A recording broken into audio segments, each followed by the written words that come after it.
Hello guys, this is Aditya Sharma and you are watching new era. दोस्तों, last turn तक हम sewage treatment तक देख चुके थे। आज जो हम टॉपिक देखने वाले हैं वो बिल्कुल हटके टॉपिक है। हालांकि हम पॉपुलेशन के बारे में पहले भी देख चुके हैं, लेकिन ये डेमोग्राफी वाला जो पार्ट था मैंने वहां से अलग करके पढ़ाने की मतलब सोचा था कि अलग से ही पढ़ाऊंगा, जिससे कि आपका थोड़ा बेनिफिट हो। क्योंकि प्रॉब्लम क्या हो जाती है, ये टॉपिक जब हम मर्ज करते हैं इकोलॉजी के साथ तो कई सारे लोग कोरिलेट नहीं कर पाते। जब कोरिलेट नहीं कर पाते तो फिर क्या होता है, इकोलॉजी उनको बहुत ज्यादा पैनिक करवा देती है। ठीक है दोस्तों, तो इसको हम बिल्कुल सेपरेट टॉपिक पढ़ रहे हैं और डेमोग्राफी के अलावा इसके मतलब हम इसमें मर्ज करके और कुछ भी नहीं पढ़ेंगे, सिर्फ डेमोग्राफी के बारे में ही पढ़ेंगे पूरा। ठीक है दोस्तों, तो बिना देर के स्टार्ट करते हैं। सबसे पहली चीज, डेमोग्राफी होता क्या है? डेमोग्राफी का मतलब होता है साइंटिफिक स्टडी करना। साइंटिफिक स्टडी किसकी करना? ह्यूमन पॉपुलेशन की। ठीक है, तो scientific study of population, scientific study. ठीक है दोस्तों, अब डेमोग्राफी तो चलिए सर हो गया, तो इसमें हम पढ़ेंगे क्या, हमको क्या मतलब इंपॉर्टेंट चीजें, इसमें से क्वेश्चन कितने आते हैं? क्वेश्चन एक से ज्यादा नहीं आएगा कभी भी डेमोग्राफी से, और बोर्ड्स में भी इसकी प्रोबेबिलिटी रहती है आने की। मुझे याद है जब मैंने पढ़ा था, जब मैंने बोर्ड दिए थे उस सेम ईयर में डेमोग्राफी से क्वेश्चन आया था। जब मैं पढ़ाऊंगा, अभी आगे बढ़ूंगा तो बताऊंगा भी कि कौन सा क्वेश्चन आया था। ठीक है दोस्तों, तो अब बात हम स्टार्ट करते हैं यहाँ से कि डेमोग्राफी में हम पढ़ने क्या वाले हैं? पॉपुलेशन के बारे में।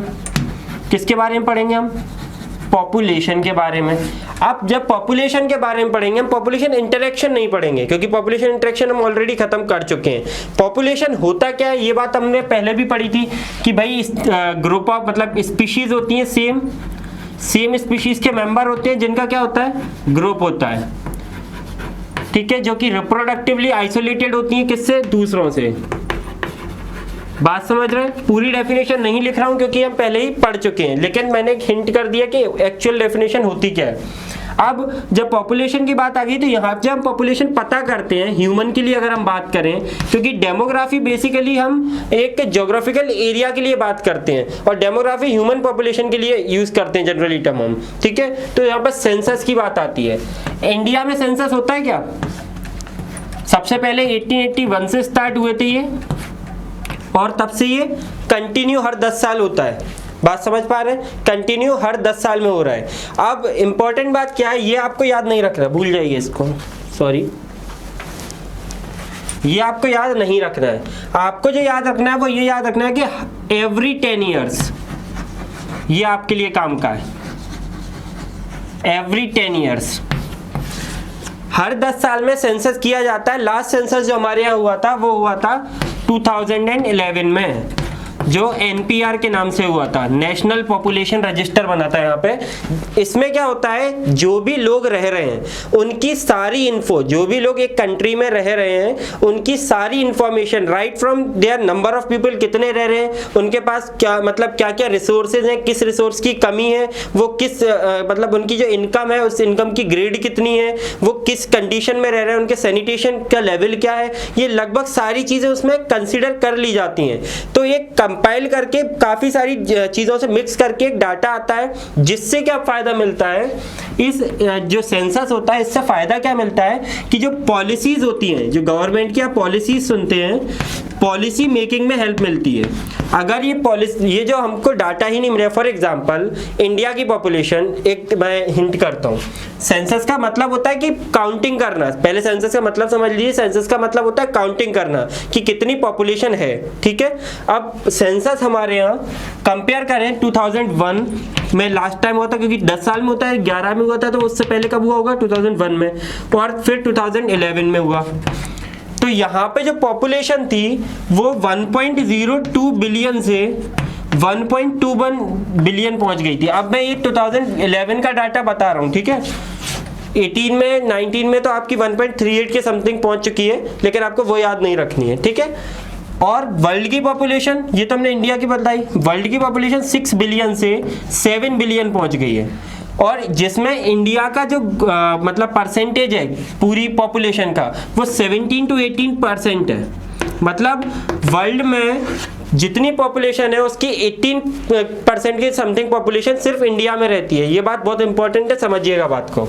अब खुद सोचिए यहाँ पे कितने लोग इंक्रीज हो गए, अप्रॉक्स 0.19 बिलियन, ये इतने ही इंक्रीज हुए ना। तो 0.19 बिलियन को कम मत समझिएगा, बहुत ज़्यादा लोग होते हैं। अब इतने लोग इंक्रीज हुए तो गवर्नमेंट को उस हिसाब से रिसोर्सेज भी तो इंक्रीज करने पड़ेंगे। फॉर एग्जांपल, मैं एग्जांपल ये हाइपोथेटिकल डाटा बोल रहा हूँ। पहले मान लीजिए 2 किलो गेहूँ स्टोर हो रहे थे, ठीक है, 2 किलो टन या 2 टन मान लीजिए, 2 टन जो वीट है वो स्टोर करती थी गवर्नमेंट, और 10 टन राइस स्टोर करती थी। ये हाइपोथेटिकल डाटा है, फिर से बोल रहा हूँ, मैंने वैसे ही बस समझाने के लिए एक बार बता रहा हूँ। 2 टन वीट स्टोर करती थी, 10 टन राइस स्टोर करती थी। किस पॉपुलेशन के लिए? इस पॉपुलेशन के लिए। लेकिन जब ये पॉपुलेशन हो गई तो क्या इतने से इनका काम चल पाएगा? ये क्योंकि जो डाटा स्टोर किया गया था, जो भी अमाउंट स्टोर किया गया था, वो इस पॉपुलेशन को देखते हुए किया गया था। लेकिन जब ये पॉपुलेशन हुई तो इन पॉपुलेशन के लिए कुछ एक्स्ट्रा डाटा, मतलब एक्स्ट्रा अमाउंट में स्टोरेज चाहिए पड़ेगा। ये एक्स्ट्रा स्टोरेज ही हेल्प करता है आपको, मतलब बेसिकली अगर ये सेंसस नहीं होता तो ये कोई स्टोर करवाता? कोई पॉलिसी आपकी जो बनती है, फॉर एग्जांपल कहीं पे ट्रैफिक ज्यादा होता है तो ट्रैफिक दिख रहा है तभी तो उसके ऊपर से ब्रिज बनाया जाएगा। फॉर एग्जांपल किसी सिटी में कोई ट्रैफिक ही नहीं है, लोग ही, मतलब बहुत बड़ी सिटी है, लोग रहते हैं 2 लाख, बात समझ पा रहे हैं? 2 लाख लोग होंगे तो ट्रैफिक नाम की चीज बिल्कुल नहीं होगी। तो क्या उस सिटी को जरूरत है ब्रिज वगैरह या किसी और चीज की जरूरत की? तो ये बात सारी किससे डिसाइड होती है? सेंसस से डिसाइड होती है, और ये पॉलिसी मेकिंग में बहुत बहुत इंपॉर्टेंट रोल प्ले करता है। और जो अगला हमारा सेंसस होने वाला है वो होने वाला है 2021 में। कब? 2021 में, जिसका नाम भी फिर से NPR ही है। जो आपका 2011 में नाम था वही नाम इस साल भी है, NPR का फुल फॉर्म है नेशनल पॉपुलेशन रजिस्टर, जिसमें पॉपुलेशन जो रह रही है इंडिया में उसके बारे में इन्फो होती है। हर कंट्री का एक अपना अपना सेंसस का रजिस्टर होता है। कई कंट्रीज है, क्योंकि इसका देखिए बजट बहुत ज़्यादा लगता है, मतलब इसको पता करने में ही काफ़ी ज़्यादा रुपए खर्च हो जाते हैं। तो कई सारी कंट्रीज जो अंडर डेवलपिंग है, डेवलपिंग वो भी है, अंडर डेवलपिंग है, वो नहीं करवा पाती हैं। लाइक हमारी नेबरिंग कंट्रीज हैं कुछ, जो इनका मतलब प्रॉपर सेंसस नहीं आता है, डाटा उनका नहीं रहता है। हमारे यहाँ हर 10 साल में हम सेंसस कंडक्ट करवाते हैं, जो कि करवाते कब है? First 4 months of that 10th year या 11th ईयर बोलो, ठीक है। मतलब जो 10 साल कंप्लीट हो गए, जो 11वां साल स्टार्ट हो रहा है उसी के शुरू के 4 महीने, मतलब जनवरी, फरवरी, मार्च एंड अप्रैल, यहाँ पे हम सेंसस कंप्लीट करते हैं। तो ये डाटा आपका, ये बेसिक डाटा है जो आप सबको पता होना चाहिए। इस डाटा के बिना आप डेमोग्राफी को समझने का कोई सेंस भी नहीं है, क्योंकि हम बायोलॉजी तो पढ़ ही रहे हैं, साथ में हम एक सिविलियन भी हैं। जब हमको बेसिक हमारी सिविक सोसाइटी काम कैसे करती है वही नहीं पता होगा तो काफ़ी ज़्यादा दिक्कत की बात है ये, ठीक है। तो ये चीज़ याद रखिएगा पहले तो। इसके बाद जो हम डिस्कस करने वाले हैं वो हम डिस्कस करेंगे पॉपुलेशन डेंसिटी के बारे में। किसके बारे में? Population density. पॉपुलेशन डेंसिटी क्या होती है? डेंसिटी नॉर्मल अगर बोला जाए, आप केमिस्ट्री फिजिक्स में पढ़ते होंगे डेंसिटी, तो डेंसिटी का मतलब क्या होता है? मास पर यूनिट वॉल्यूम। क्या होता है? मास पर यूनिट वॉल्यूम, मतलब कोई एक पर्टिकुलर मास है और वो किसी एक वॉल्यूम में है। मतलब इसी तरह से यहाँ पर जो अपन पॉपुलेशन डेंसिटी की बात करते हैं, पॉपुलेशन डेंसिटी की बात जब करते हैं तो ये होता है total number of population in unit area. कहाँ पे? यूनिट एरिया में। तो जो टोटल नंबर ऑफ पॉपुलेशन जो यूनिट एरिया में रह रही है, यूनिट एरिया का क्या मतलब है? यूनिट एरिया पर स्क्वायर किलोमीटर हो सकता है ना, पर स्क्वायर किलोमीटर, पर सेंटीमीटर स्क्वायर, पर मीटर स्क्वायर, पर हेक्टेयर, ठीक है। तो ये कुछ भी हो सकता है, मतलब यूनिट है, यूनिट हम जो भी मान लें, और उसका एरिया। तो उस पर्टिकुलर एरिया में, फॉर एग्जांपल हम बोले कि एक पर्टिकुलर ग्राउंड है 2 हेक्टेयर का, ठीक है। अब वहां पर हम बोल रहे हैं कि 32 लोग खड़े हुए हैं, 2 हेक्टेयर का ग्राउंड है, 32 लोग खड़े हुए हैं, तो हम क्या बोलेंगे? पॉपुलेशन वहां की डेंसिटी कितनी है? 16 पर हेक्टेयर। बात समझ में आ रही है? 16 पीपल पर हेक्टेयर, क्योंकि 1 हेक्टेयर में तो 16 ही माने जाएंगे। बात समझ में आ रही है? ये आपकी क्या होती है? Population density. पॉपुलेशन डेंसिटी जो वर्ल्ड की है वो काफी कम है, 30+ है। ठीक है। एग्जैक्ट डाटा आपको जरूरत नहीं पड़ेगी, एग्जैक्ट डाटा 33 है एग्जैक्ट, मतलब अगर बोला जाए जो आपकी एनसीईआरटी में, क्योंकि ये काफी वेरी करता है। ये जो भी मैं डाटा बता रहा हूँ इसको करंट सिनेरियो में कभी मत पुट करिएगा, क्योंकि जो अगले 20 साल है, मतलब ये आपकी एनसीईआरटी 2006 के आसपास की है, तो डाटा सारे कब के हैं, उसके पहले के ही हैं। तो अब जो भी नए डाटा आ रहे हैं वो नए डाटा काफी डिफर करते हैं, तो इस पे रिलाई मत कीजिएगा। हाँ, डेफिनेशन पे रिलाई कीजिएगा, इस डाटा पे कम रिलाई कीजिएगा। एग्जाम पॉइंट ऑफ व्यू से रिलाई कर सकते हैं क्योंकि आपके एनसीईआरटी के अकॉर्डिंग सवाल आते हैं, ठीक है। लेकिन लाइव सिनेरियो, मतलब जो ओरिजिनल लाइव सिनेरियो, उसमें आप रिलाई मत कीजिएगा, नहीं तो बोलेंगे सर आपने गलत पढ़ा दिया। तो 33 प्लस मैंने इसीलिए बोला, चलिए 33 प्लस मान लीजिए, ठीक है। ये हमारा किसका, वर्ल्ड का। इंडिया की अगर हम बात करें तो अप्रोक्स इंडिया की पॉपुलेशन डेंसिटी 380 है, ठीक है, पर स्क्वायर किलोमीटर में बात कर रहे हैं हम, है ना, पर स्क्वायर किलोमीटर, मीटर नहीं, पर स्क्वायर किलोमीटर, ठीक है। सबसे ज्यादा जो है वो है बांग्लादेश की, हमारा पड़ोसी देश बांग्लादेश, यहाँ पे 1180 पर स्क्वायर किलोमीटर। सबसे कम की बात करें, यहाँ मैक्सिमम है ना, मिनिमम की अगर हम बात करें तो ये आपकी है ग्रीसलैंड में, ठीक है। तो ये कितनी है इसकी, 15 पर स्क्वायर किलोमीटर। तो हमने ये डाटाज जो देखे हैं, ये डाटाज आपको कुछ हद तक याद रखने हैं, क्योंकि एक आपको ये सिनेरियो बता सकते हैं कि कितनी कम ज़्यादा। देखिए थोड़ा बहुत डिफरेंस आया है, नो डाउट, पर बहुत बेसिक डिफरेंस की बात अगर हम करें तो आपको डाटा, मतलब जो रेंज मिलेगी वो यही मिलेगी। मतलब ऐसा नहीं होगा कि ग्रीनलैंड में, सॉरी मैंने ग्रीसलैंड लिख दिया, इसको ग्रीनलैंड लिख लीजिए, ग्रीनलैंड, ग्रीनलैंड है ये, ठीक है, ग्रीनलैंड में। तो यहाँ पे ये बात समझिएगा, अगर वर्ल्ड की 33%, यहाँ पे पर्सन भी लिख लीजिएगा, मैं सारा इसमें सब में पर्सन ऐड कर लीजिए, ठीक है, पर्सन पर स्क्वायर किलोमीटर, नॉर्मल सी बात है क्योंकि हम यहाँ पे बात ही कर रहे हैं total number of population per unit area, ठीक है। अच्छा, तो यहाँ पे अगर 33 है जैसे इंडिया की है, तो इंडिया का ऐसा नहीं होगा 380 से तुरंत 15 पर स्क्वायर किलोमीटर हो जाएगी। अगर कम ज्यादा हुआ भी होगा तो 370, 390, इस तरह से। बात समझ पा रहे हैं? तो ये डाटा पुराने हैं लेकिन आपको याद रख सकते हैं, ये 33, यहाँ पे 380, यहाँ पे 1180 के आसपास, यहाँ पे 15 के आसपास, ये डाटा आपको याद रखने हैं। अब नोट लगा के एक दो पॉइंट बताऊंगा, वो जरूर नोट करने हैं आपको, नोट करिए उनको। पॉपुलेशन डेंसिटी जो हम पता करते हैं वो हम कभी भी स्टिक होके नहीं कर सकते हैं। स्टिक होके क्या मतलब है? फॉर एग्जांपल हम एक पहला पॉइंट लगा लीजिए इसमें नोट में, ठीक है। फॉर एग्जांपल यहाँ पाइनस की स्पीशीज की हम बात कर रहे हैं, हम देवदार की स्पीशीज की हम बात कर रहे हैं, है ना। यहाँ पर हम और किसी स्पीशीज की बात कर लेते हैं, लाइक साइप्रस की स्पीशीज की हम बात कर लेते हैं, ठीक है। इन तीनों की स्पीशीज है, तो यहाँ 400 है, एक 200 है, एक 100 है। तो यहाँ पर जब हम पेड़ों की आपस में कंपैरिजन कर रहे हैं तब हम कैसे पता कर सकते हैं कि जो डोमिनेंट स्पीशीज है उसके अकॉर्डिंग हम पता करते हैं चीजें। डोमिनेंट स्पीशीज, डोमिनेंट स्पीशीज आपको उस एरिया की पॉपुलेशन डेंसिटी के एक आइडिया दे देगी। कैसे? क्योंकि आपकी जो मतलब जिसका नंबर ज़्यादा होता है वो आपको एक आइडिया देता है, हाँ इसका नंबर ज़्यादा है, इस एरिया की पॉपुलेशन डेंसिटी इस चीज़ की ज़्यादा होगी। मतलब जो पाइनस की पॉपुलेशन डेंसिटी है वो ऑटोमेटिक आप किससे बता सकते हो? जो डोमिनेंट स्पीशीज है।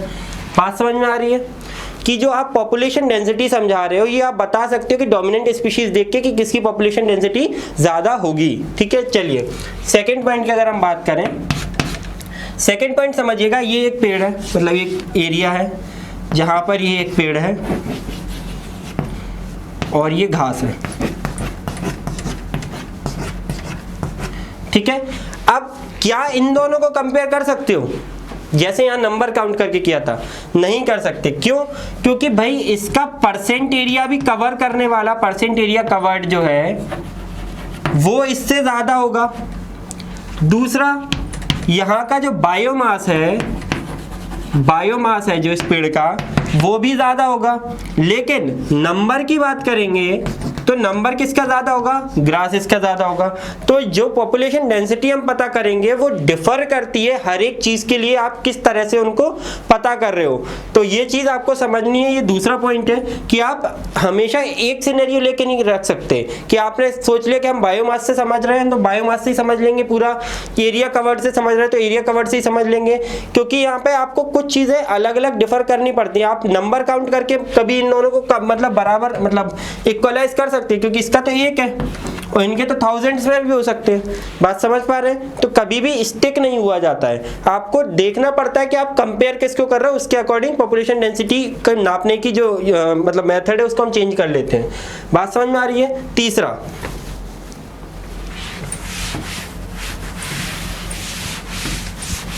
तीसरे को समझिएगा। पॉपुलेशन डेंसिटी दो टाइप की होती है।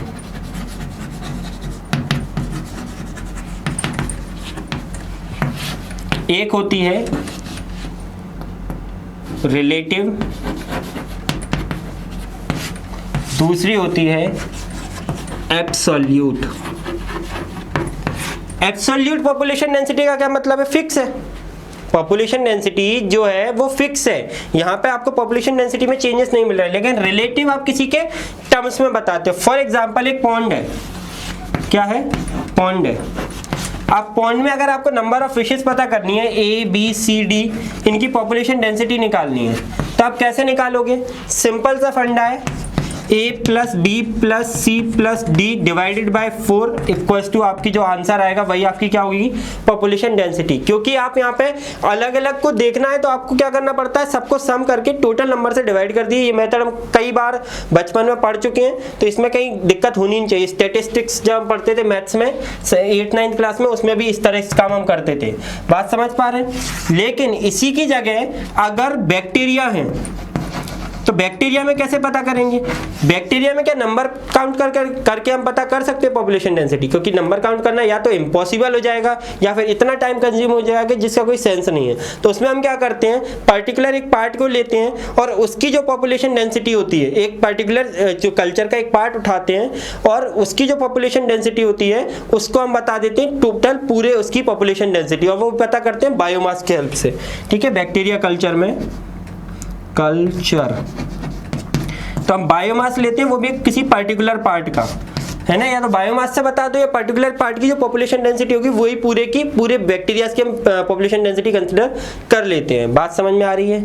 ये मैं थोड़ा सा स्पीड में यहाँ पे आ गया था, लेकिन ये चीज़ें बहुत बेसिक है, सिंपल टर्म्स में समझिएगा। मैंने काफ़ी ज़्यादा सिंपल कर भी दिया। एनसीईआरटी में क्या है, सब मिक्स दिया हुआ है, तो आप जब रीड करते हैं तो आगे से जब मतलब पढ़ते चले जाते हैं तो आपको कई चीज़ें कन्फ्यूज कर देती हैं। ठीक है, अच्छा एक दो चीज़ें और हैं।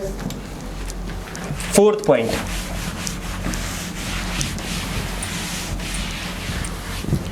अगर हम पॉपुलेशन डेंसिटी टाइगर की पता करते हैं तो टाइगर की पॉपुलेशन डेंसिटी पता करने का एक बहुत बेसिक सा तरीका निकाला है, मतलब हमारी गवर्नमेंट ने ऑब्वियसली।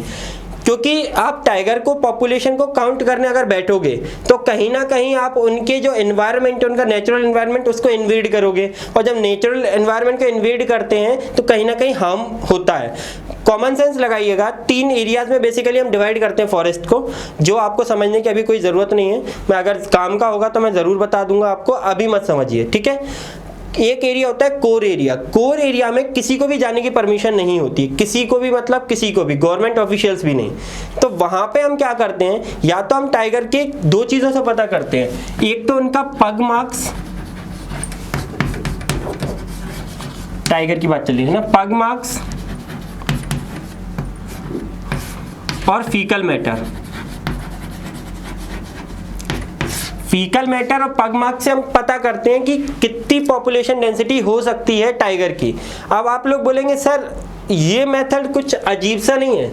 बिल्कुल अजीब सा है ये मेथड, इसीलिए आजकल ये यूज़ नहीं किया जाता है। आजकल टैगिंग हो जाती है, जो टाइगर्स होते हैं उनको टैगिंग हो जाती है, मतलब इलेक्ट्रॉनिक डिवाइस उनमें लगा दी जाती है, जिससे कि पता रहता है कि वो कहाँ कहाँ जा रहे हैं, कोई हार्म तो नहीं हो रहा है उनको।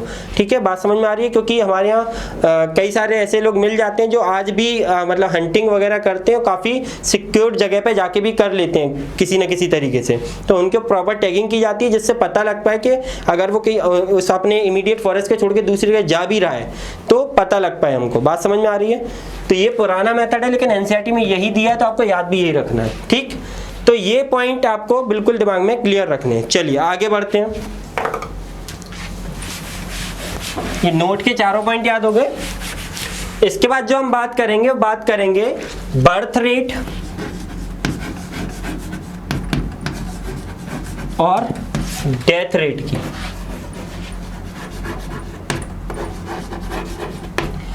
अगर ये टी टाइम में हो तो इसी को हम नेटेलिटी बोल देते हैं,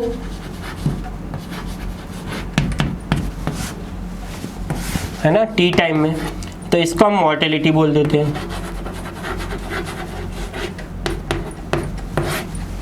ठीक है दोस्तों। तो ये टर्म बहुत स्पेसिफिक तरीके से याद रखिएगा, कई लोग इसमें कंफ्यूज रहते हैं, पता नहीं क्यों रहते हैं, पर रहते बहुत लोग हैं, है ना। तो बर्थ रेट की अगर हम बात करें तो बर्थ रेट का सिंपल सा मतलब होता है total number of birth upon population. जो प्रीवियस पॉपुलेशन है, जो टोटल पॉपुलेशन है, वो आपकी टोटल नंबर ऑफ बर्थ, मतलब टोटल नंबर ऑफ बर्थ जो हो रही हैं इन कंपैरिजन टू किसके लिए हम बात कर रहे हैं, टोटल पॉपुलेशन की। जैसे एग्जांपल अगर हम लें, जैसे लोटस का लेते हैं, एनसीईआरटी ने यही दी है, ठीक है। लोटस के एग्जांपल की अगर हम बात करें तो फॉर एग्जांपल पहले जो लोटस का अमाउंट था वो था 20, बढ़ के कितना हो गया 28, ठीक है। और ये कितना हो गया आपका, मतलब एक ईयर में हो गया ये, है ना, फॉर एग्जांपल। अब डिफरेंस कितने का आया, 8 का। बात समझ पा रहे हैं आप? तो यहाँ पर जो बर्थ रेट आएगी वो कितनी आएगी, जो डिफरेंस आया है, जो population, number of population increase हुई है, डिवाइड बाय जो टोटल पॉपुलेशन थी अपॉन 20 इंटू 100 या 1000। अब मैं एक बहुत बड़ा डिफरेंस बताने जा रहा हूँ आपको। कभी भी जब प्रोपोर्शन की बात करते हैं तो मल्टीप्लाई बाय 100 होता है। अगर कभी भी मल्टीप्लाई बाय 100 हो रहा है, मतलब वो क्या है, आपका प्रोपोर्शन है। ये चीज़ याद रखिएगा, ये बहुत अच्छे लेवल की चीज़ है, ये आपको अभी तक समझ में नहीं आई होगी। लेकिन एक चीज़ ये जो इम्पोर्टेंट होता है, जो मल्टीप्लाई हम करते हैं, हमको समझ नहीं आता कि 100 से क्यों कर दिया, कभी 1000 से, कभी 10,000 से, कभी 1 लाख से करते हैं। तो कभी भी डिफरेंस अगर समझना है रेशियो प्रोपोर्शन में, तो रेशियो प्रोपोर्शन में सबसे बेसिक डिफरेंस यही है कि अगर 100 से मल्टीप्लाई हो रहा है तो वो प्रोपोर्शन है, और 100 के अलावा किसी से हो रहा है तो वो आपका रेशियो है, ठीक है। लेकिन उसके लिए एक कंडीशन ये भी है कि जो न्यूमरेटर और डिनोमिनेटर एक दूसरे के पार्ट होने चाहिए, रिलेटेबल होने चाहिए, तभी हम रेशियो प्रोपोर्शन की बात करते हैं, है ना। ये चीज़ क्लियर रखिएगा। चलिए, सॉरी, रेट प्रोपोर्शन की, रेशियो की बात नहीं कर रहा था, रेट और प्रोपोर्शन, ठीक, रेशियो नहीं। अच्छा, तो ये वाला फंडा समझ आया कि जो पॉपुलेशन इंक्रीज हो गई है और जो टोटल नंबर ऑफ पॉपुलेशन है उसका डिवाइड कर दिया जाए तो वो आपकी क्या आ जाती है, बर्थ रेट आ जाती है, ठीक। ऐसे ही डेथ रेट में बात करें, फॉर एग्जांपल 20 कुछ था और आपका 8 रह गया, है ना। ये कोई भी ऑर्गेनिज्म है या कुछ भी पॉपुलेशन है, मैं एनसीईआरटी का भी एग्जांपल नहीं ले रहा हूँ, ये बेसिक टर्म्स में इसीलिए बात कर रहा हूँ जिससे आपको समझने में आसानी हो, ठीक है। 1 ईयर में 8 रह गए। अब तो यहाँ पर डिफरेंस कितने का आया, 12 का। डेथ कितने की हुई अल्टीमेटली, जो बच्चे हैं वो तो 8 बच्चे हैं, डिफरेंस कितने का है 12 का। तो 12 अपॉन 20 इंटू 100,000 जितना लिखना हो, 10 टू द पावर n लिख देता हूँ, ठीक है। तो ये आपका क्या हो जाता है, डेथ रेट हो जाता है। अब सिंपल टर्म्स में अगर समझें, सिंपल टर्म्स में इतनी सी बात है कि जो पॉपुलेशन इंक्रीज हुई है डिवाइड कर दो उसको किससे, टोटल पॉपुलेशन से, वो बर्थ रेट है। और मतलब डिफरेंस की बात हम कर रहे हैं तो डिफरेंस में फिर हमने दोनों बात एक साथ ही बोल दी, डेथ रेट भी आ जाएगी उसमें, बर्थ रेट भी आ जाएगी। क्लियर है ये चीज़? अब बर्थ रेट का मतलब जो हमने ये बोला है, अगर टी टाइम में बर्थ रेट हम बता रहे हैं तो वो नेटेलिटी कहलाती है, और अगर टी टाइम में हम डेथ रेट बता रहे हैं तो उसको हम मॉर्टेलिटी से डिनोट करते हैं। अब एक चीज और समझिएगा, कोई भी इंडिविजुअल है, क्या उसमें बर्थ रेट बता सकते हैं?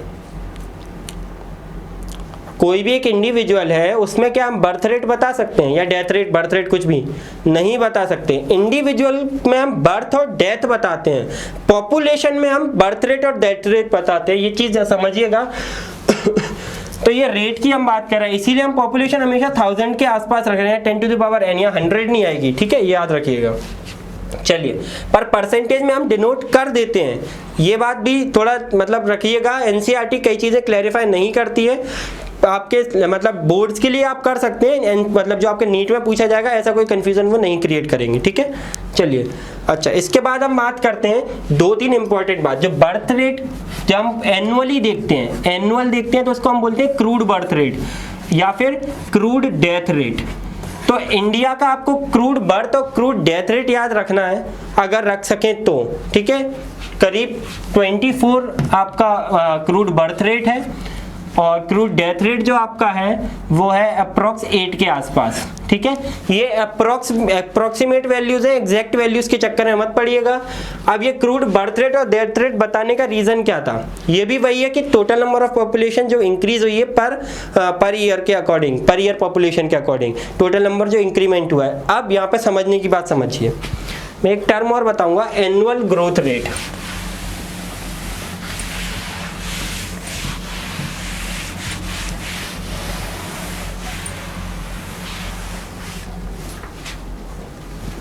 एक जो टर्म बताने वाला हूं वो है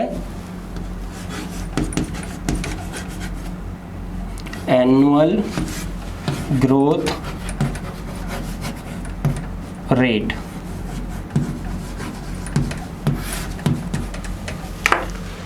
annual birth rate, annual growth rate की हम बात करें तो एनुअल ग्रोथ रेट क्या होती है, ग्रोथ का मतलब क्या होता है, इंक्रीज होना।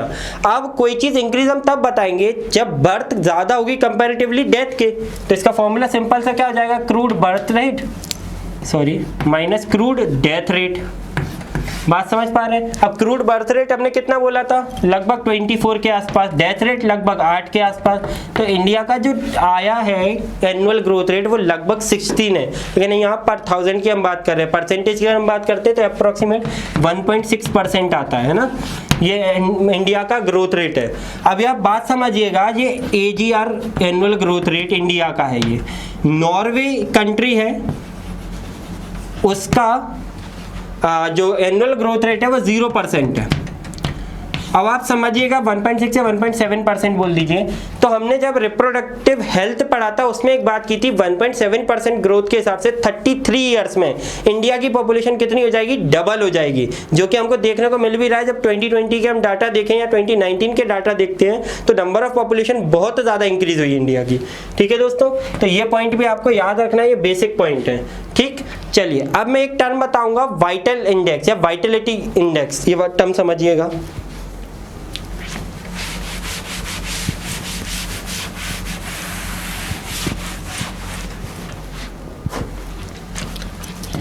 टर्म है vital index.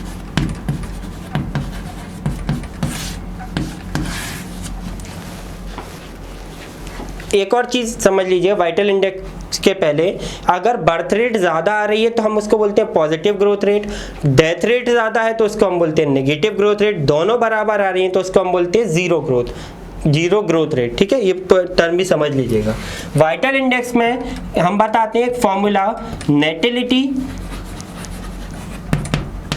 Upon mortality into 100, ये होता है आपका वाइटल इंडेक्स। बात समझ पा रहे हैं, जितनी पॉपुलेशन आपकी बर्थ ले रही है डिवाइड बाय टोटल डेथ कितने की हो रही है इंटू 100 कर देंगे तो ये आपका क्या बता देता है, वाइटल इंडेक्स। 99.99% तक ये आपके पेपर में कभी नहीं पूछा जाएगा, बाई चांस पूछ लेते हैं, बोर्ड्स में 1 नंबर का पूछ लेते हैं तो आपको लिखने आ सकता है, इसलिए मैंने बताया है, ठीक है। चलिए इसके बाद 1-2 टर्म और समझेंगे। 1-2 टर्म होते हैं IMR, MMR, आपने शायद टर्म सुने हो कभी।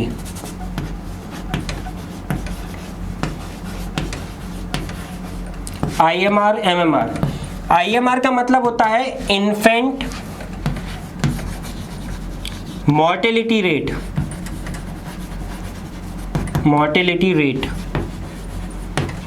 MMR का मतलब होता है maternal mortality rate. Infant mortality, हमेशा की तरह हमारा कैमरा बंद हो गया था, ठीक है।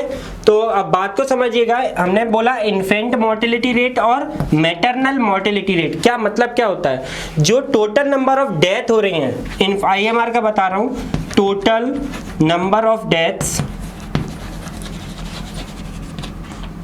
Of infant,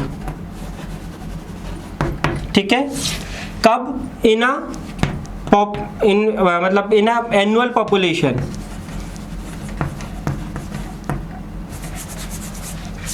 total number of death per year, per year population, है ना। तो जो टोटल नंबर ऑफ इन्फेंट की डेथ हो रही है पूरे पॉपुलेशन को देखे, मतलब टोटल नंबर ऑफ जो लाइव बर्थ है उसके अकॉर्डिंग, तो per year population of live birth, ये आपका क्या आ जाता है, IMR आ जाता है। ये आपको याद नहीं रखना, बस इतना समझ में आना चाहिए कि एक्चुअल में होता क्या है। IMR का मतलब है कितने लाइव बर्थ पे जो इन्फेंट हैं उनकी डेथ हो रही है, मतलब जैसे 10 लाइव बर्थ हो रही है, 10 बच्चे पैदा हुए, उनमें से इन्फेंट की डेथ कितनों की हो गई। इन्फेंट को बोलते किसको, 0 to 1 ईयर के एज का जो बच्चा होता है उसको हम इन्फेंट बोलते हैं, ठीक है। तो ये बात समझ के रखिएगा। चलिए, ऐसे मैटरनल मोर्टेलिटी रेट में भी यही रहता है कि मतलब ये मैटरनल मोर्टेलिटी रेशियो होता है एक्चुअल में, उसमें भी ये रहता है कि टोटल नंबर ऑफ मैटरनल जो मतलब मदर की डेथ हो रही है, टोटल नंबर ऑफ जो बच रही हैं उनकी प्रेगनेंसी के टाइम पे उनका मतलब रेशियो होता है। ये आपको याद नहीं रखना है, बहुत ज़्यादा इंपॉर्टेंट आपके लिए नहीं है एक, लेकिन जो याद रखना है वो आपको रखना है सेक्स रेशियो। ये आपके सिलेबस में भी है तो आपको अच्छे से याद रखना है। तो ये होता क्या है, मेल अपॉन फीमेल का रेशियो, ठीक है। ये इंडिया में बहुत मतलब गंदी कंडीशन है, इसमें जनरली होना क्या चाहिए 1:1, लेकिन इंडिया में आपको देखने को मिलता है अप्रॉक्स 940 पर 1000 मेल पॉपुलेशन, ये फीमेल्स का नंबर है ना। और जो कि सबसे कम हमारे यहाँ पे आपका हरियाणा MP इन साइड मिलेगा आपको, ठीक है। सबसे मतलब जो गंदा मिलेगा आपको MP हरियाणा इन स्टेट्स में मिलेगा आपको। और ये सबसे अच्छा है आपको देखने को मिलता है केरला में, ठीक है। वहाँ पे एक्चुअल में फीमेल पॉपुलेशन ज़्यादा हो जाती है। तो ये आपको एक बेसिक आइडिया दिया है मैंने, बहुत ज़्यादा डीप में जाने का सेंस नहीं है। ऑलरेडी हमारा लेक्चर काफ़ी लंबा हो गया है, तो अब हम काम की चीज़ पे आते हैं, ठीक। चले, अब काम की चीज़ ये है पॉपुलेशन ग्रोथ जो अभी हम समझ रहे थे, पॉजिटिव ग्रोथ, नेगेटिव ग्रोथ, उसकी हम थोड़ी सी बात और करेंगे, वो क्योंकि आपके सिलेबस का पार्ट भी हो, काफ़ी इंपॉर्टेंट है। पॉपुलेशन ग्रोथ, ये PG क्या है, पॉपुलेशन ग्रोथ, समझिएगा। एक्चुअल में हो क्या रहा है, पॉपुलेशन ग्रोथ को हम इस तरह से समझा सकते हैं, लाइक इस तरह से समझ लीजिए, सॉरी आपके NCERT ने भी इस तरह से एक डायग्राम बना रखा है, ठीक है। अब यहाँ पर जो पॉजिटिव साइन है वो यहाँ पे आएगा, यहाँ नेगेटिव आएगा, क्यों, क्योंकि ये आपको टोटल जो ग्रोथ है उसको बता रहे हैं, पॉपुलेशन ग्रोथ की बात हम कर रहे हैं, ठीक है। तो यहाँ पर क्या आएगा, नेटेलिटी, क्योंकि नेटेलिटी मतलब बर्थ ज़्यादा होंगी, मतलब ये पॉपुलेशन ग्रोथ को इंक्रीज करवाएगा। ऐसे एक टर्म आता है इमाइग्रेशन। इमाइग्रेशन का मतलब है कितने लोग एक पीरियड में इस जगह पे आए, किसी एक पर्टिकुलर जगह पे, जब वो मूव करके आते हैं तो वो नंबर ऑफ पॉपुलेशन इंक्रीज करवाते हैं। यहाँ पे कम कौन करवाता है, जो छोड़ के चले जाते हैं, इमाइग्रेशन। और जो नेगेटिव में यहाँ पर आएगा वो आएगा मॉर्टेलिटी, मतलब जिनकी डेथ हो गई। बात समझ पा रहे हैं। तो पॉपुलेशन ग्रोथ जो इंक्रीज करवा रहे हैं वो कौन कौन है, नेटेलिटी और इमाइग्रेशन। इसको हम या तो B से डिनोट करते हैं या फिर N से डिनोट करते हैं, है ना। ये इसको हम किससे करेंगे, I से, इसको हम E से, इसको हम या तो डेथ से कर देंगे या फिर M से कर देंगे। बात समझ पा रहे हैं, ये चीज़ हमको समझनी है। अब इसी के अकॉर्डिंग एक फॉर्मूला बन के आता है, NT = N + B + I -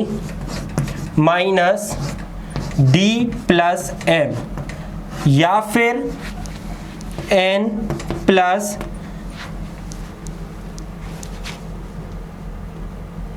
N + B की जगह यहाँ N पुट कर दीजिए, है ना। N के अलावा N प्लस सेम रहेगा, बाकी N + I - M + मैंने D + M कर दिया, इसीलिए मैं कंफ्यूज हो रहा था। यहाँ पे E आएगा, है ना, तो यहाँ पे E आ जाएगा। तो इस तरह से हम फॉर्मूला बना सकते हैं। अब ये यहाँ पे शब्द समझिए, NT मतलब पॉपुलेशन डेंसिटी, एक पर्टिकुलर टाइम पीरियड की बात कर रहा है ये। N का सिंपल N का मतलब क्या है, ये प्रेजेंट में पॉपुलेशन डेंसिटी कितनी है, और ये हमको जो डाटा है उनको पुट कर देंगे तो हमको ये एक्चुअल में पॉपुलेशन ग्रोथ पता लग जाएगी। ये चीज़ आपको बहुत अच्छे से याद रखनी है, काम की चीज़ है, ठीक है दोस्तों। अच्छा, इसके अलावा एक दो चीज़ें और आपको समझनी है, वो आगे बढ़ते हैं। उसमें हम पिरामिड की बात करेंगे, हम थोड़ी सी इसकी बात करेंगे, पिरामिड की।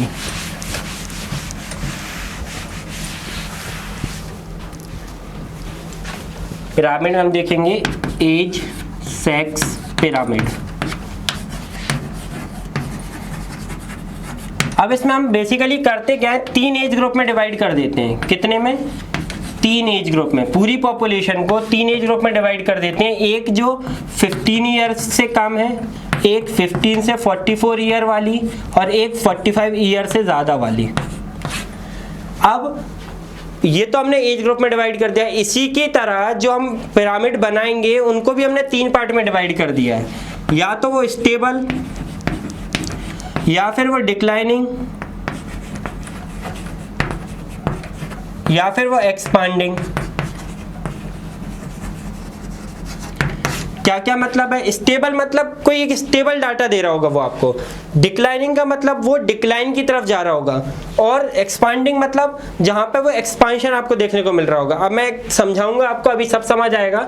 ये चीज पहले समझ लिए। एज ग्रुप में किसने में डिवाइड किया? एक तो 15 साल से कम वाले, एक 15 से 44 साल वाले, एक 45 साल से ज्यादा वाले। एक स्टेबल पॉपुलेशन की बात करेंगे, डिक्लाइनिंग की करेंगे और एक्सपांडिंग की करेंगे। ठीक है, चलिए ये देखते हैं पहले।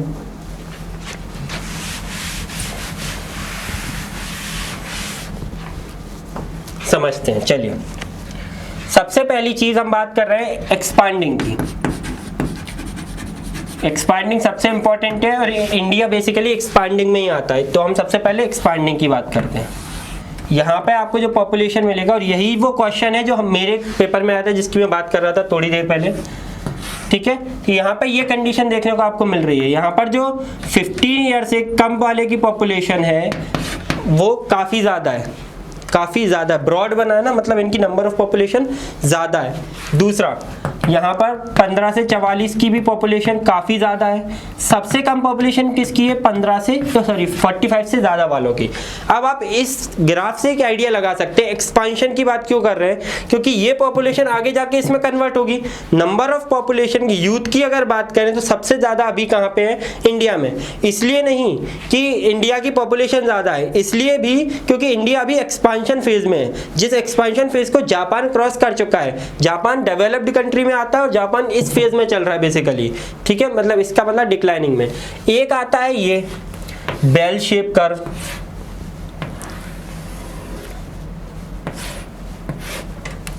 यहां पर आपको तीनों की पॉपुलेशन लगभग बराबर मिलेंगी। तीनों की पॉपुलेशन मतलब लेस देन 15 ईयर वाले, ये लेस देन 15 टू 44, और ये 45 से ज्यादा वाले। तो इनकी पॉपुलेशन में आपको बहुत ज़्यादा डिफरेंस नहीं मिलेगा। और ये आपको देखने को मिलता है डेवलप्ड कंट्रीज़ में। डेवलप्ड कंट्रीज़ को डेवलप्ड माना ही इसलिए जाता है क्योंकि उनके यहाँ पॉपुलेशन काफ़ी अच्छे से मैनेज है। मैंने जब रिप्रोडक्टिव हेल्थ पढ़ाया था तब मैंने ये बताया था कि पॉपुलेशन कितना बड़ा रोल प्ले करती है आपकी कंट्री की ग्रोथ, इकोनॉमी सब में। तो ये चीज़ बहुत ज़्यादा इंपॉर्टेंट है। ये आपका कौन सा ग्राफ है? स्टेबल।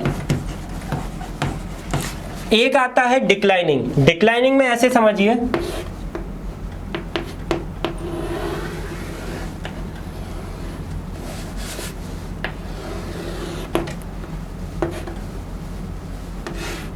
इस तरह का ग्राफ होता है, मतलब काफी कॉम्प्लिकेटेड। क्योंकि किसमें क्या होता है, लेस देन 15 ईयर वाली जो पॉपुलेशन होती है वो सबसे कम होती है। ये तो फिर भी बराबर है, ये पॉपुलेशन सबसे कम है। तो जो आने वाली इनकी पॉपुलेशन होती है वो ज़्यादा दिक्कत क्रिएट करने वाली होती है। ये आपको देखने को मिलेगी आजकल के जो चाइना है वहाँ पे ये पॉपुलेशन है, क्योंकि वहाँ पे नॉर्म भी क्या आ गया है, 1 चाइल्ड नॉर्म। तो वहाँ पे सिंगल चिल्ड्रन हो रहे हैं, तो जो एक्चुअल बड़े लोगों की पॉपुलेशन वो तो काफ़ी ज़्यादा है, लेकिन 1 चाइल्ड नॉर्म आने की वजह से पॉपुलेशन जो है उनकी डिक्लाइनिंग फेज में चली गई है। बात समझ पा रहे हैं? तो ये काफ़ी इंपॉर्टेंट कर्व होते हैं जो आपको पॉपुलेशन एट्रीब्यूट को समझाते हैं कि कहाँ की पॉपुलेशन कितनी मतलब वेरी करेगी, कितनी मतलब डिपेंड करेगी उस चीज़ पे। बात समझ पा रहे हैं? अच्छा, इसके अलावा एक दो चीज़ और समझनी है हमको। एक टर्म आता है ग्रोथ मॉडल। क्या टर्म आता है? Growth model.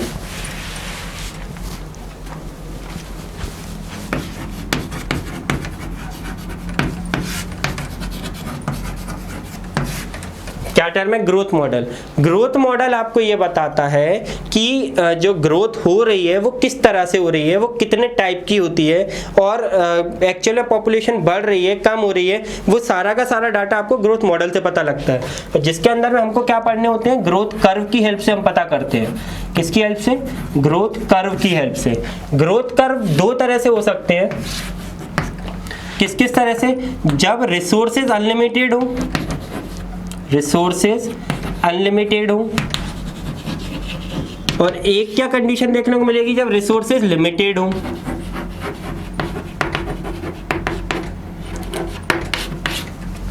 ठीक है, तो रिसोर्सेज अनलिमिटेड वाला केस होगा, एक रिसोर्सेज अनलिमिटेड वाली कंडीशन है। तो जो अनलिमिटेड वाली कंडीशन है इसको हम बोलते हैं एक्सपांडिंग ग्रोथ, या एक्सपोनेंशियल ग्रोथ भी बोल देते हैं। एक्सपोनेंशियल ग्रोथ, जो कर्व बनेगा वो एक्सपोनेंशियल ग्रोथ कर्व बनता है।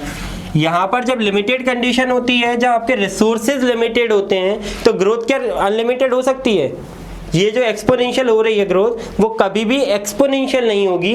वो ग्रोथ आपकी क्या कहलाएगी? लॉजिस्टिक ग्रोथ, क्योंकि एक लॉजिकल वाली बात कर रहे हो ना आप, तो इसको हम क्या बोलते हैं? Logistic growth. ये बहुत इंपॉर्टेंट टर्म्स हैं, इनको आपको सबको समझना ही है, बहुत इंपॉर्टेंट है ये सारी चीज़ें। ठीक है, अब हम इनको एक डिफरेंस के तौर पे अलग अलग करके पढ़ेंगे। ये चीज़ें आपको जबकि अच्छे से याद रखनी है। ठीक, चलिए आगे बढ़ते हैं और इनको हम समझने की कोशिश करते हैं। एक दो चीज़ और समझ लीजिए। चलिए, जब मैं डिफरेंस बताऊंगा उसके साथ में बता दूंगा, इसमें नहीं बताते। ठीक,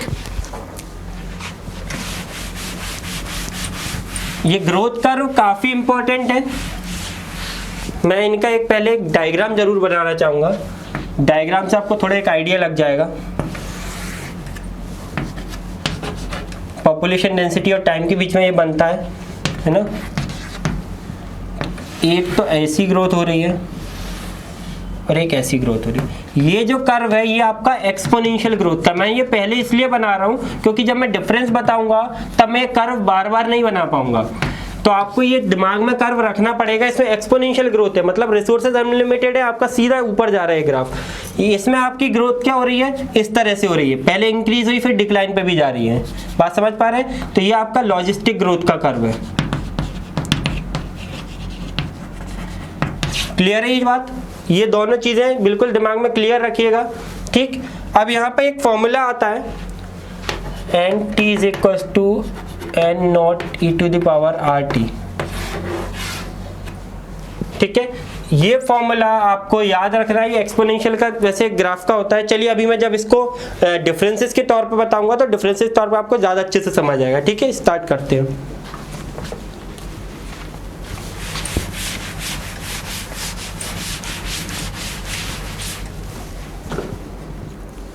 चलिए स्टार्ट करते हैं दोस्तों।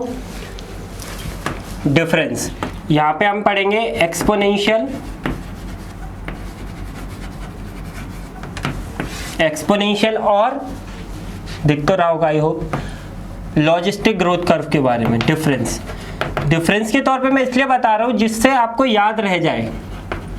ग्रोथ कर्व, इसको हम वर्हल्स, नाम में दूसरा बता दे रहा हूँ, वर्हल्स पर्ल लॉजिस्टिक ग्रोथ कर्व भी बोल देते हैं। लॉजिस्टिक ग्रोथ कर्व, इसको हम ज्योमेट्रिक ग्रोथ कर्व भी बोलते हैं। जियोमेट्रिक, क्योंकि जो ग्रोथ है वो जियोमेट्रिक ग्रोथ हो रही है, सीधा इंक्रीज होती है। ठीक है, अब सबसे पहली चीज जो हम डिस्कस कर भी चुके हैं, यहाँ पर क्या है? रिसोर्सेज अनलिमिटेड है। जब रिसोर्सेज अनलिमिटेड होंगे तो ऑब्वियसली बात है ग्रोथ ज़्यादा होनी ही होनी है और एकदम एक्सपोनेंशियल ग्रोथ होगी। यहाँ पर रिसोर्सेज लिमिटेड है, रिसोर्सेज क्या है? यहाँ पर लिमिटेड है। दोस्तों एक और चीज़, मुझे पता है ये लेक्चर भी लंबा हो गया और काफ़ी चीज़ें थोड़ी स्पीड में भी गई हैं, लेकिन अगर ये चैप्टर आप मतलब बहुत ज़्यादा इंपॉर्टेंस नहीं रखता है और अगर मैं इतनी स्पीड में नहीं पढ़ाता और इसको 2 लेक्चर में डिवाइड कर देता तो भी आपके लिए ये दिक्कत थी कि आप कोरिलेट नहीं कर पाते। ठीक है, इसलिए मैं एक ही दिन में कंप्लीट करवा रहा हूँ, जिससे कि आप जब आगे की चीज़ से पीछे की चीज़ जो है वो आप कोरिलेट कर पाएँ। नहीं तो क्या होगा कि ये पूरा भूलने की प्रोबेबिलिटी पूरी है इसमें, क्योंकि काफ़ी कन्फ्यूजिंग हो जाता है ये चैप्टर। भूलने की प्रोबेबिलिटी इसलिए भी ज़्यादा होती है क्योंकि इक्वेशंस आती हैं और इक्वेशंस में आप थोड़े कंफ्यूज रहते हैं, अभी आएंगी। ठीक है, चलिए दूसरी बात, यहाँ पे अगर rate of change of population की बात करें, rate of change of population,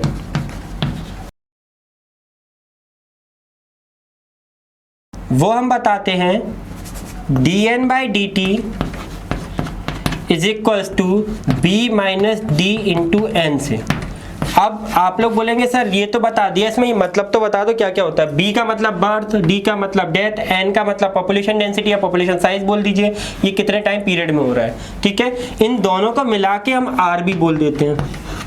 बात समझ पा रहे हैं? ये बेसिक सा इसका फॉर्मूला है। अब यहाँ पर तो ये हो गया, यहाँ पर फॉर्मूला देखते हैं। यहाँ पर भी rate of change of population है ना, rate of change of population लिख देता हूँ, rate of change of population, ठीक है। चलिए, तो यहाँ पर जो फॉर्मूला बनता है वो बनता है dn/dt। अब यहाँ पर फॉर्मूला थोड़ा डिफर करेगा, क्यों? क्योंकि यहाँ पर सिर्फ एक ही चीज़ नहीं है, यहाँ पर एक और टर्म इंट्रोड्यूस हो जाएगा, क्योंकि रिसोर्सेज क्या है, लिमिटेड है। रिसोर्सेज क्या है, लिमिटेड है, लिमिटेड है ना। चलिए, तो यहाँ जो फॉर्मूला बनता है आपका वो बनता है r k minus n upon n. R का मतलब वही है b माइनस डी, ठीक है। अब यहाँ पर जो आपका फॉर्मूला बना है, इसमें जो k टर्म इंट्रोड्यूस हुआ है, ये होता है आपका कैरिंग कैपेसिटी, कैरिंग कैपेसिटी। ये टर्म अच्छे से याद रखिएगा। कैरिंग कैपेसिटी एक्चुअल में होता क्या है, ये बताता है कि एक जगह पे कितना फूड अवेलेबल है और वो कितनी पॉपुलेशन को सरवाइव करने में हेल्प करेगा। मतलब एक एरिया का ये फूड की एक डाटा बताता है कि हाँ इतना फूड पड़ा हुआ है। जैसे कि फॉर एग्जांपल उसने बोल दिया 1 किलो चावल पड़े हुए, 1 किलो चावल में बोल दिया भाई 50 लोग सर्वाइव कर जाएंगे एक दिन में, तो ये क्या होगी उसकी, उस एरिया की कैरिंग कैपेसिटी। कैरिंग कैपेसिटी हमेशा आपको उस एरिया की एक स्टेबिलिटी के हिसाब से समझिए, स्टेबिलिटी मतलब बता देती है कि कितनी स्टेबल रह पाएंगे वो लोग। ये चीज क्लियर है? आई होप ये दो टर्म बहुत अच्छे से आपको क्लियर हो गए होंगे, ठीक है। चलिए, अब तीसरा पॉइंट हम देखते हैं। यहां पर भी सारे टर्म क्लियर है। एन पॉपुलेशन साइज है, टाइम है, ये b माइनस डी है, ये k कैरिंग कैपेसिटी है, एन पॉपुलेशन साइज है। तीसरा पॉइंट हम डिस्कस करते हैं। तीसरा पॉइंट भी हम समझ चुके हैं, मतलब डायग्राम के अकॉर्डिंग तो समझ चुके हैं। तीसरा टर्म है कि ये जे शेप्ड कर्व होता है। कैसा? जे शेप्ड, ठीक है। और ये कैसा होता है? सिग्मोइड।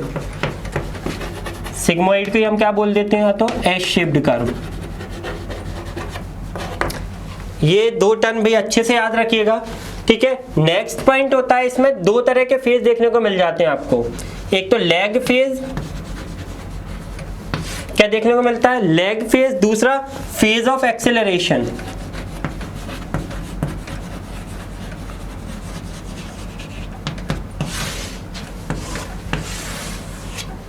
अब आप यहां पर थोड़ा समझिएगा, एक बोला हमने लैग फेज, एक बोला हमने फेज ऑफ एक्सेलरेशन। डायग्राम दोबारा बनाऊंगा।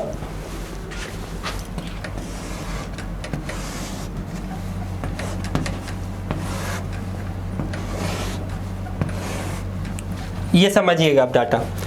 यहाँ पर जो हमने डाटा बताया है इसमें आपको क्या देखने को मिल रहा है भाई, इनिशिएट भी हुआ, कहीं ना कहीं लॉग फेज भी आया है, कहीं ना कहीं डिक्लाइनिंग फेज भी आया है। यहाँ पर क्या हो रहा है, सीधा एक लैग फेज है पहले, और एक बार लैग फेज है तो सीधा का सीधा क्या हो गया, फिर एक्सेलरेशन हो गया है। यहाँ पर आपको कई सारे फेजेस देखने को मिलेंगे। बात समझ में आ रही है? तो ये आपका फंडा यहाँ पर भी रख लीजिएगा। यहाँ आपको कई सारे फेजेस देखने को मिलेंगे, नंबर ऑफ फेजेस, ठीक है। तो ये टर्म दोनों क्लियर रखिएगा। अच्छा, इसके अलावा जो नेक्स्ट पॉइंट है,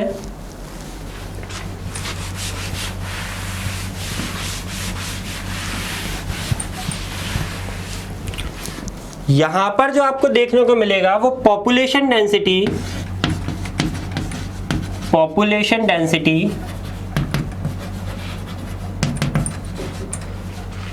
ज्यादा होगी कंपैरेटिवली के से। क्या मैं बोलने का मतलब है, यहाँ पर जो पॉपुलेशन डेंसिटी आ रही होगी वो हमेशा आपकी कैरिंग कैपेसिटी से ज्यादा आएगी। क्यों? क्योंकि रिसोर्सेज क्या है, अनलिमिटेड। रीजन क्या है इसका, रिसोर्सेज अनलिमिटेड है। अच्छा, लेकिन यहाँ पर आपको जो भी पॉपुलेशन डेंसिटी मिलेगी, पॉपुलेशन डेंसिटी मिलेगी वो अपनी लाइफ टाइम में सिर्फ एक बार भी अगर आएगी तो के बराबर आएगी, कभी ज्यादा नहीं हो सकती। और जो बराबर भी आएगी वो सिर्फ एक फेज में आएगी, एसिम्प्टोमेटिक फेज में, एसिम्प्टोमेटिक फेज में। ठीक है दोस्तों, तो ये आपको चीज याद रखनी है। चलिए आगे बढ़ते हैं इसमें, नेक्स्ट पॉइंट की हम बात करते हैं। नेक्स्ट पॉइंट की अगर हम बात करें तो आप थोड़ा ऐसे समझिएगा, ये जो है वो लेस रियलिस्टिक है। क्या है? Less realistic. क्यों मैंने ऐसी चीज बोली? लेस रियलिस्टिक का क्या मतलब है? अब आप खुद सोचिए, कभी भी किसी भी जगह का जो ग्रोथ के लिए जो रिसोर्सेज होते हैं, कभी भी ऐसा होता है कि अनलिमिटेड हो जाए। एक दो एक्सेप्शन छोड़ दीजिएगा। एक्सेप्शन की अगर मैं बात करूं तो मैं एग्जांपल यही बता देता हूं आपको, जिससे आपको ये क्लियर भी हो जाए ये बात। लाइक आपके एल्गल ब्लूम, ये हम लास्ट टर्न पे ही पढ़े हैं। अब वहां पे क्या होता है, नंबर ऑफ जो आपको डिटर्जेंट या आपको जो पॉल्यूटेड चीजें मिल रही हैं वो काफी ज्यादा मिल रही हैं, जो आपकी ग्रोथ को इनहांस कर रही हैं। नंबर ऑफ ऑर्गेनिक मटेरियल आपको ज्यादा मिल रहा है, तो एल्गल ब्लूम देखने को मिलता है। और इसमें आपको जो देखने को मिलता है स्टीप कर्व मिलता है, मतलब एक्सपोनेंशियल कर्व देखने को मिलेगा। बात समझ पा रहे? पैरामीशियम की ग्रोथ, क्योंकि यूनिसेल्युलर के लिए ये जनरली वाली बात बता रहा हूं मैं ना, पैरामीशियम की ग्रोथ,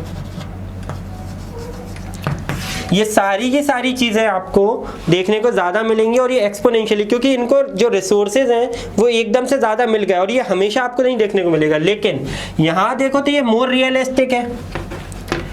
आपको ऐसा नहीं कि भाई रिसोर्सेज मिलते ही जा रहे हैं, ये आपको जनरली ह्यूमन पॉपुलेशन में मिलेगा, है ना। मिलता बहुत जगह है, ह्यूमन पॉपुलेशन बेस्ट एग्जाम्पल मान लो। ठीक, तो ये सारी चीजें आपको यहाँ पे समझनी है। अब एक दो चीज और, एक जो एक्सपोनेंशियल का हमने डाटा बताया, एक्सपोनेंशियल का एक इक्वेशन जो है, एक्सपोनेंशियल की इक्वेशन हमेशा ये होती है, n t is equal to n naught e to the power r t. ठीक है, मतलब आप सबके समझ गए होंगे। यहाँ टी टाइम की बात कर रहे हैं, यहाँ इनिशियल पॉपुलेशन डेंसिटी की बात कर रहे हैं, ये एक्सपोनेंशियल की ई है, और ये आर आपका बी माइनस डी होता है, टी आपका टाइम बताता है। बात समझ पा रहे हैं? अच्छा, अब यहाँ पर ये चीज समझिएगा कि ये एन मतलब population density at time T, ये एक टर्म तो लिख ही लीजिए जिससे आपको पूरा याद रहे, एट टाइम टी।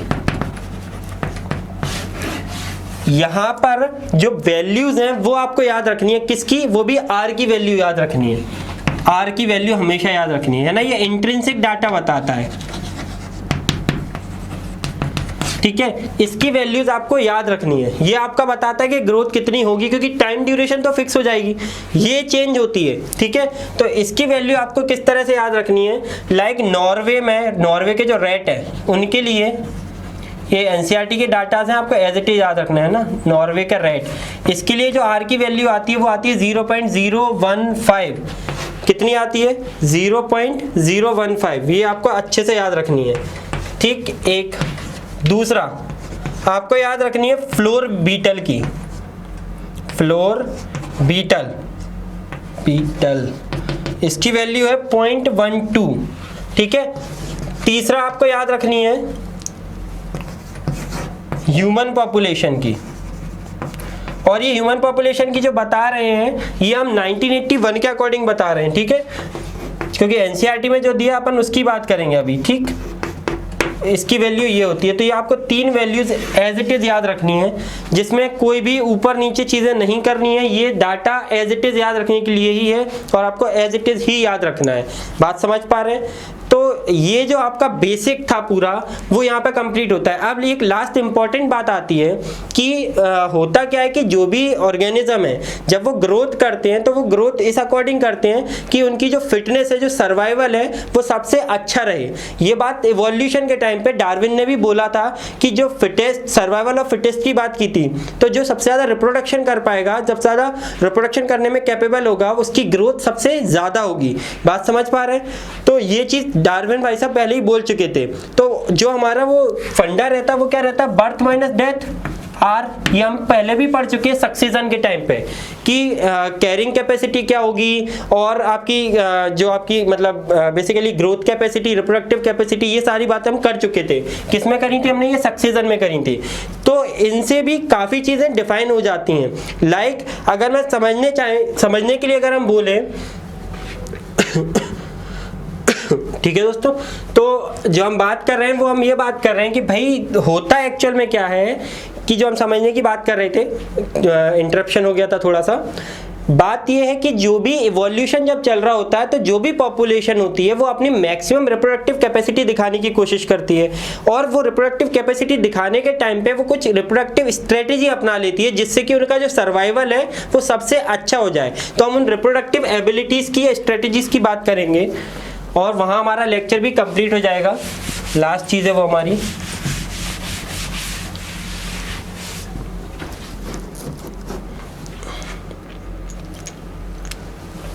समझिएगा, कुछ हैं जो लाइफ टाइम में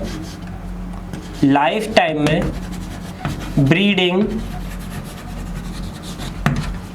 एक बार करते हैं, ठीक है। जो लाइफ टाइम में ब्रीडिंग एक बार करते हैं उनके एग्जाम्पल्स हमको पता करने हैं।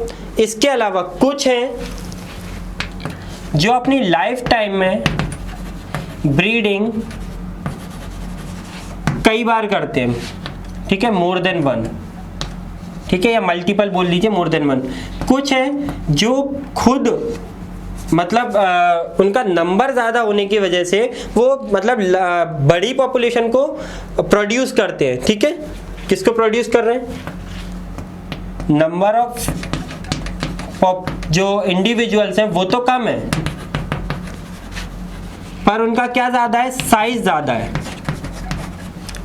ऐसे ही कुछ है, नंबर ऑफ इंडिविजुअल्स यहाँ पे कम है ना, नंबर ऑफ इंडिविजुअल्स तो ज़्यादा है लेकिन उनका क्या है? साइज कम है। तो अगेन हमारा कैमरा बंद हो गया था, ठीक है, 30 मिनट्स हो गए थे दोबारा से। चलिए, तो अब हम बात कर रहे हैं ये सिंपल टर्म्स में, ये 4 स्ट्रेटेजी अपनाई जाती हैं। क्या क्या स्ट्रेटेजी हैं समझिएगा। वो लाइफ टाइम में ब्रीडिंग सिर्फ एक बार, लाइफ टाइम में breeding multiple times, number of individuals का प्रोडक्शन कम कम करते हैं अगर उनका साइज ज़्यादा होता है तो, और जिनका साइज छोटा होता है, ऑफस्प्रिंग कम साइज के होते हैं तो नंबर ऑफ इंडिविजुअल्स जो उनका साइज अगर कम होता है तो नंबर ऑफ इंडिविजुअल्स ज़्यादा प्रोड्यूस करते हैं, ऑफस्प्रिंग ज़्यादा प्रोड्यूस करते हैं। तो यहाँ पर आपको एग्जाम्पल याद रखने हैं। आपको यहाँ याद रखना है सैल्मन फिश एंड बैम्बू, है ना, ये सलमान नहीं है, सैल्मन है ना। और इसमें आएंगे आपके most birds and mammals, most लिख रहा हूँ ना, याद रखिएगा, मोस्ट बर्ड्स एंड मैमल्स। इसमें आपको याद रखना है साइज ज्यादा है, ठीक है, तो यहां पर भी आपको क्या आएंगे? Birds and mammals. Number of individual ज्यादा है, साइज कम है, तो यहां पे आपको याद रखना है pelagic fishes, pelagic oysters and fishes, sorry pelagic fishes and oysters, ठीक है। तो ये 4 एग्जाम्पल एनसीईआरटी में भी लिखे हुए, पैराग्राफ के फॉर्म में लिखे हुए हैं। हमने इनको पैराग्राफ से हटा के 4 पॉइंट्स बना के समझाए, ठीक है दोस्तों। तो यहाँ पर हमारा जो भी पॉपुलेशन वाला पार्ट था वो अप्रॉक्सीमेट 99.9% कंप्लीट हो गया है। 0.1% के लिए मैं आपको कुछ नई चीज़ें बताऊँगा जो कि हमारा एक अलग से सेपरेट लेक्चर होगा, जिसमें हम जितनी भी चैप्टर की इंपॉर्टेंट चीज़ें हैं जो मुझे लगता है कि आपको बतानी चाहिए, एग्जाम पॉइंट ऑफ व्यू से भी इंपॉर्टेंट है, तो वो लेक्चर काफ़ी ज़्यादा इंफॉर्मेटिव, क्योंकि बेसिकली उसमें मैं डाटाज ही डाटाज बताऊंगा आपको, फैक्ट्स और डाटा, डेट्स, फैक्ट्स, डाटाज, ये चीज़ें आपको बताई जाएंगी और वही आपको याद भी रखनी है, ठीक है दोस्तों। तो आज के लिए इतना ही, थैंक यू।